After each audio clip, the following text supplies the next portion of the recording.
Hey everyone, welcome to Applesauce. Welcome to Applesauce. Applesauce Baloney. Really? We're doing that now? Hey man, it's all about Peacemaker this week. This is our Peacemaker wrap up. Oh man, my new favorite show. I'm already waiting with bated breath for season 2. I hope they do a season 2. I did not expect to like this show as much as I do. I had my criticisms about the Suicide Squad, the redo Suicide Squad. It's full circle for you because you did not like the Suicide Squad, but now I think you should go back and rewatch. I actually and I kind of want to because there's parts of me that are remembering and on subsequent viewings of the Suicide Squad, James Gunn's version, it did become funnier to me. So I think I just might have been in a crappy mood when I first saw it or something. But it really makes me want to go back and watch it because the depth of character that they put into Peacemaker, you now watch Suicide Squad and you're like, oh, well, this dude's going on a journey real quick. And it's going to be wild. If Warner Brothers is smart, because they've burnt their bridges with Zack Snyder, they will hand over the keys to the DCEU to James Gunn because he gets it. Yeah, I mean he gets it. And bringing. It is a Peacemaker and the Suicide Squad is. You can't get more officially canon than an Aquaman Flash cameo. Right. At the Aquaman, very Flash, end of it. Batman, Wonder Woman, kind of Batman. No, sorry. Wonder Batman wasn't Woman, there. Superman. Wonder Woman, Batman Superman wasn't there. Yeah. Batman and Cyborg were supposed to be there. Really? I have a tweet, and I'll drop it below, of the guy that was the stand-in for Batman and got to wear the Batman armor. And he's like, because there was only 4 of them, right? It was only the Wonder 4. Woman, Wonder Woman, Flash, right? And then Aquaman, we only saw and 2 were in Superman. silhouette. Yeah, Superman and Wonder Woman. So the actual Henry Cavill Superman suit was shot. The actual Ben Affleck Batman suit was shot. We just don't see those. And yeah, the people have their criticisms about the fact of why even have them there if we're not going to see them? Because it's the Justice League. Yeah, it's the Justice League. But hopefully you've seen it. Hopefully that wasn't a spoiler. It's on the internet. It's on the internet everywhere. By the time this comes out, if you haven't seen it, that's on you. Yeah. But anyway, yeah. I fell in love with this show so hard. Yeah. And all the characters. Yeah. And James Gunn, just like I've said before, he has this amazing ability to make you care about ridiculous fucking characters. About a-holes.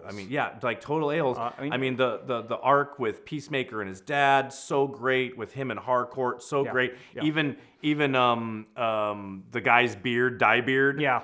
that was such a great moment. And I feel bad because they addressed that in the show. Eponymous or whatever his name. Economos. Economos. I was feeling bad for a minute. I'm like, I don't want to refer to him as Dyebeard because we had... He's Dyebeard. Yeah. That's his superhero name is Dyebeard. Sorry, dude. Yeah. So great, so many great things. Amanda Waller's daughter. Yeah. There's so many great moments in this show, and James Gunn, he's proven it. He's done 2 great Guardians of the Galaxy movies. Now he's done Suicide Squad. He's done more than a movie's worth of DC with. Let this guy do superhero movies. I said, DC, you're dumb if you don't let him do, your superhero movies going forward, because I care in a way I have not cared about the DCEU in a big way. Right. Now, James Gunn has his proponents and his detractors. Okay, cool. Whatever you think about him, the guy understands storytelling and he understands how to do character-driven comedy and drama. Right. Well, and especially DC characters, because Marvel characters are a little weirder physically to do. You've got Spider-Man and the Hulk and the Thing and Mr. Fantastic, and so but DC characters are weird and they're epic and they're larger than life, and so you need to tackle it in a different way than Marvel is tackling theirs. And he has a way of humanizing these. If he can make me care about butterflies that crawl in your brain.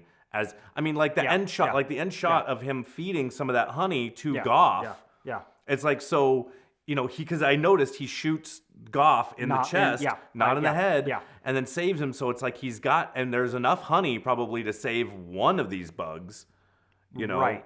So, it really makes me think, I'm very excited for a second season of Suicide Squad. I gotta believe that that's already in the works. If it's not, if they haven't confirmed that they're doing it. They've definitely, they've already confirmed it. I think it was confirmed the day that the finale dropped, which it should have been. It's a great show. I'm really trying to get my wife back into watching it. She got like 2 episodes in. She's like, I don't care for this.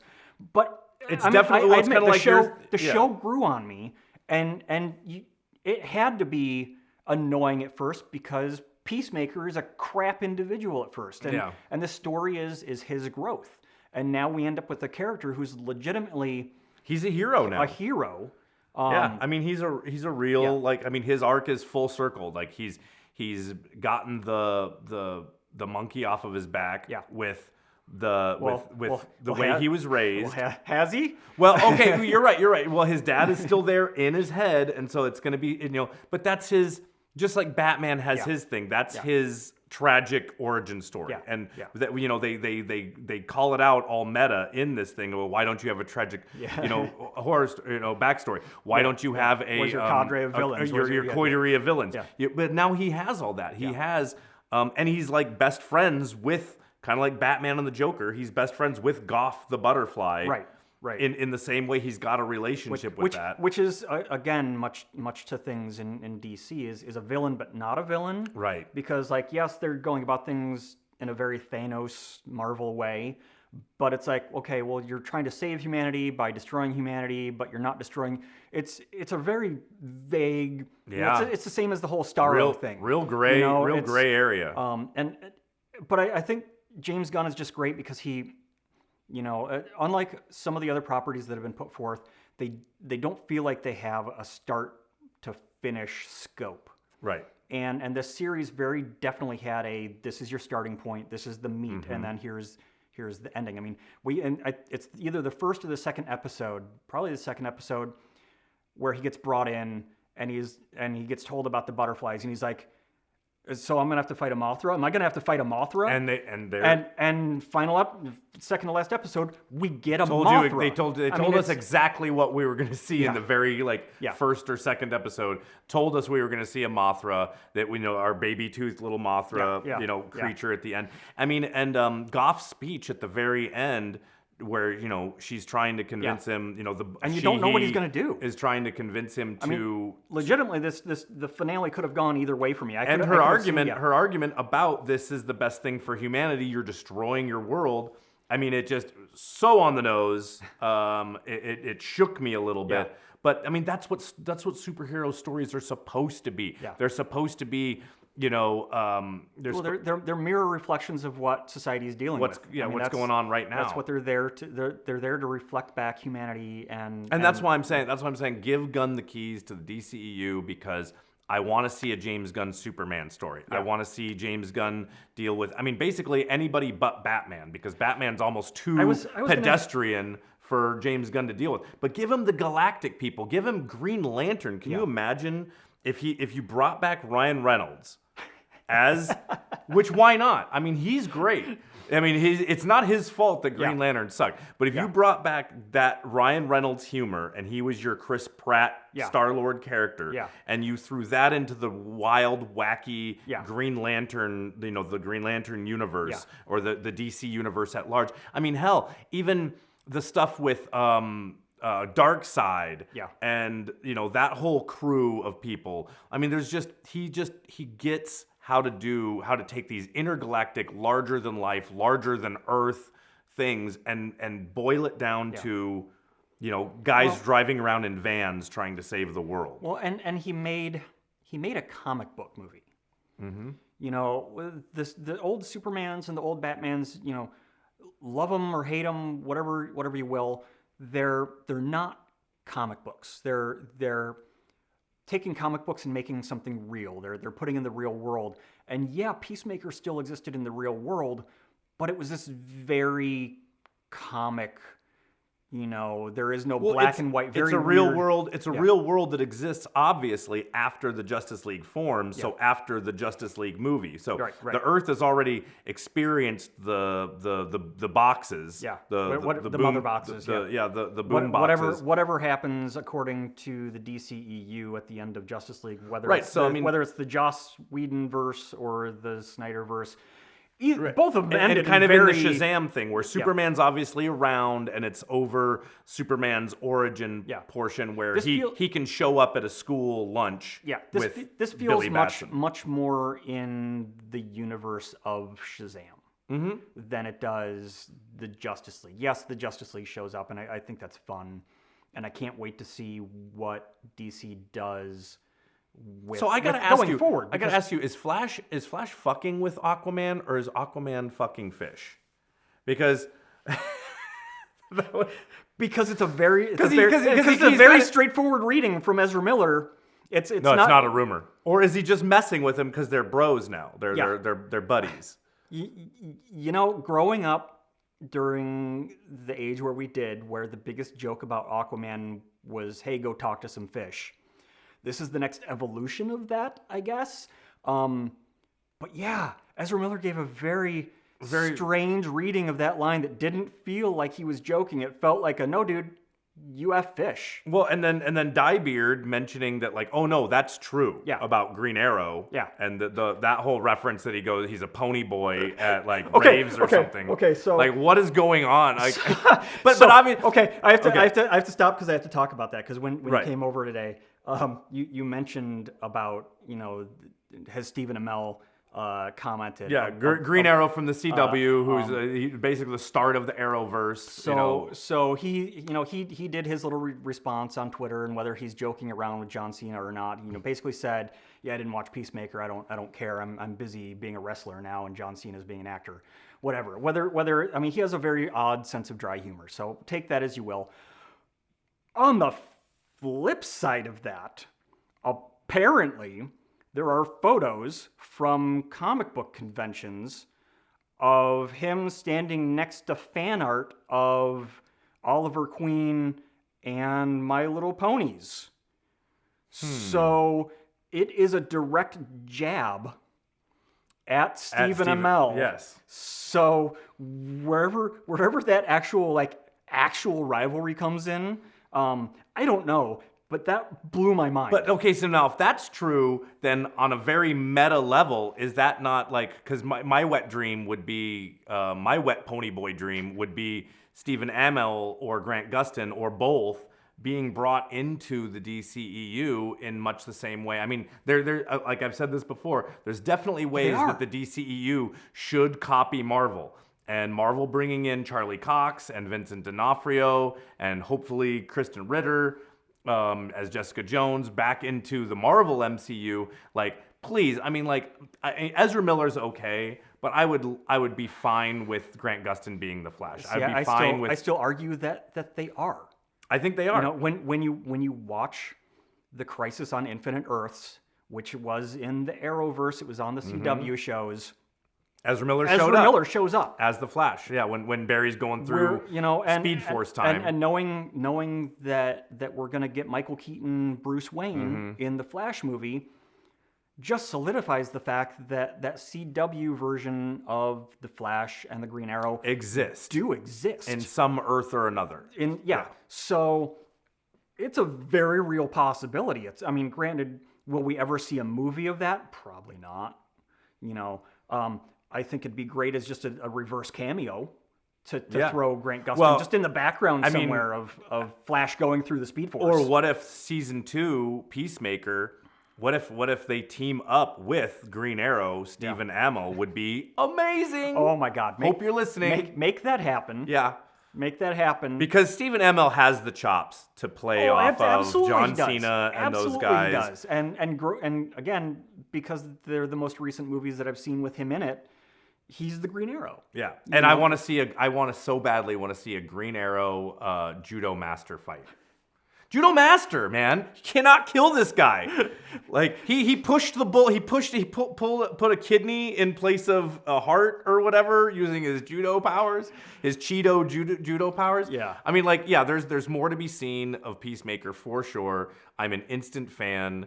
Thank God Eagly made it. Thank God Vigilante made it. Oh my God. There was a moment where I was like, okay. There was a moment there that I thought they were legit killing everyone. Like, Harcourt was actually going to die. Yeah. That Economos was actually going to die. You know, that Vigilante was actually going to... Like, they legit set it up where I'm like, okay, this show doesn't necessarily have, like... You know, doesn't owe anything to any of these people. And knowing how they treated them in the Suicide Squad, where it's just like, you die. You're sorry. You're dead. It puts me on, and I love it. I love that it puts me on pins and needles. Nobody is safe. Yeah. No. In it. Yeah. I mean. Well, I mean, Harcourt might be safe now. Well. I mean, she just got engaged to James Gunn, so she might be safe. I think he'd kill anybody. I honestly think he'd kill anybody.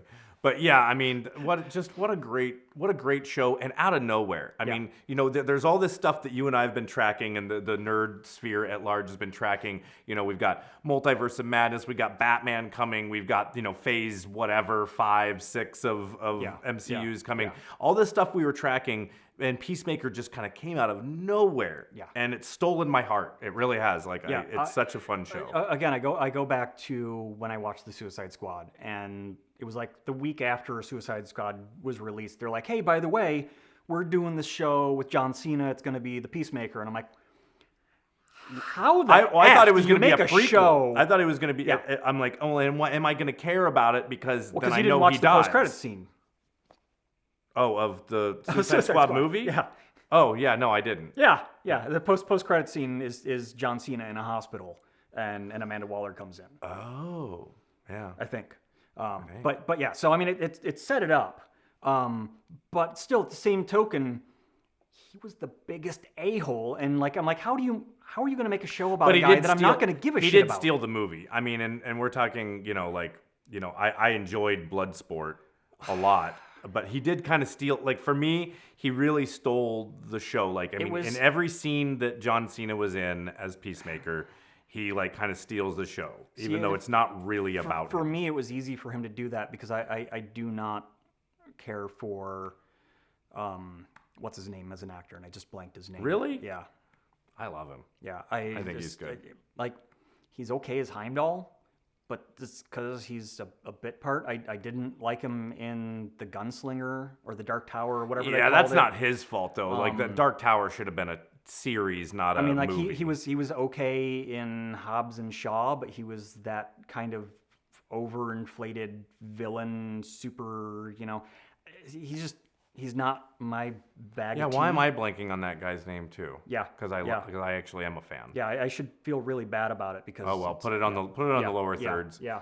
But anyway, I mean, man, we got Batman. Dude, I went and saw... Batman's next, right? I went and saw a movie. I went and saw Jackass, the last Jackass movie last night, and saw the trailer on the big screen for Batman, and I am so pumped. Yeah. It's going to be so good. I think they've done a really good job of taking the Nolan Batman but also not going so real life that they can't dip into some of the comic book stuff. And some of the comic book stuff, the Court of Owls and sort of the alternate history of what's really going on with the Wayne family and its connection to Gotham, I think is such a smart way to go and build a new reboot of Batman. I'm still gonna miss Batfleck. I think he got a raw deal. I think he could have been incredible. This movie was gonna sort of be his original. It was originally gonna be Ben Affleck as Batman in this. But again, I love Robert Pattinson. I think he might be one of the best Batmen ever to wear the suit. Well, we'll see. He's kind of one of those